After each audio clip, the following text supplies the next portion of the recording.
আজকে আমি বানাবো একটা অন্যরকম খাবার। দেখো বন্ধুরা, দই আছে এখানে, লঙ্কা গুঁড়ো, হলুদ গুঁড়ো, লবণ, কাঁচা লঙ্কা কুচি, জল, বেসন। প্রথমে আমি এই দই দিয়ে সব মশলা দিয়ে সামান্য একটু জল দিয়ে বেসনটা মেখে নেব। দইটা দিয়েছি, মশলাগুলো দিয়ে দেবো, আর দইয়ের বাটিটা ধুয়ে একটু জল দিয়ে মেখে নেব বেসনটা। এই দেখো গোলানো হয়ে গেছে। এবার আমি গ্যাসটা জ্বালিয়ে দেবো। এবার গ্যাসটা আস্তে করে দিয়ে আমি এটা জ্বালাতে থাকবো। থালা দুটোয় তেল মাখিয়ে নেব। তেল মাখিয়ে এটা হয়ে গেলে থালার উপরে ঢালবো।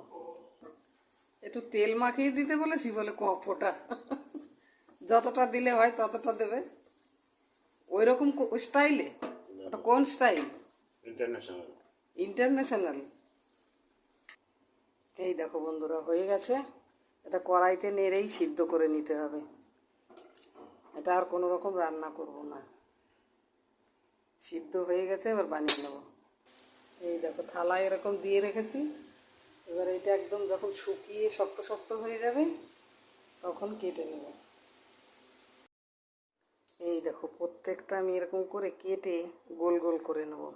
আমারটা একটু মোটা হয়ে গেছে, তোমরা একটু পাতলা করে বানিয়ে নেবে, তাহলে আরও বেশি সুন্দর হবে। আমার মেয়ে বেশি ভালো পারে, আমি কোনো দিন বানাইনি, আজকে প্রথম বানালাম। আমার মেয়েই বানায়। ফেটে ফেটে যাচ্ছে।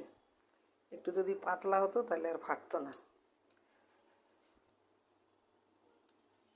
কড়াইতে তেল বসিয়েছি। এই সর্ষেটুকু ফোড়ন দেবো, শুকনো লঙ্কা, কাঁচা লঙ্কা, লেবুর রস, কারি পাতা, একটু লবণও দেবো। লবণটা দিতে ভুলে গেছিলাম। সব ভাজা ভাজা হয়ে গেছে। এর মধ্যে দিয়ে দেবো লেবুর রস।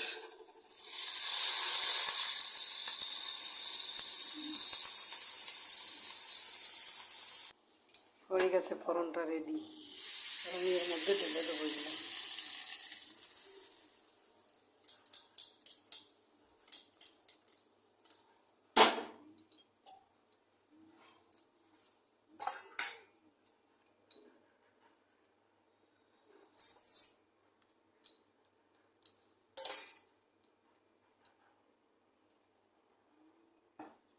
দেখতে তো দারুণ হয়েছে, খেতেও সেরকমই স্বাদ হবে। দেখতে তো দারুণ হয়েছে, খেতেও নিশ্চয়ই সেরকমই স্বাদ হবে। একটা খেয়ে দেখি।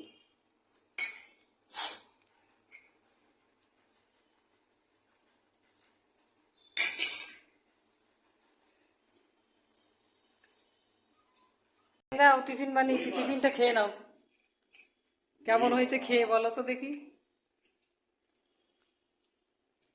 কখন থেকে খুঁজে বেড়াচ্ছি, খুঁজেই পাই না।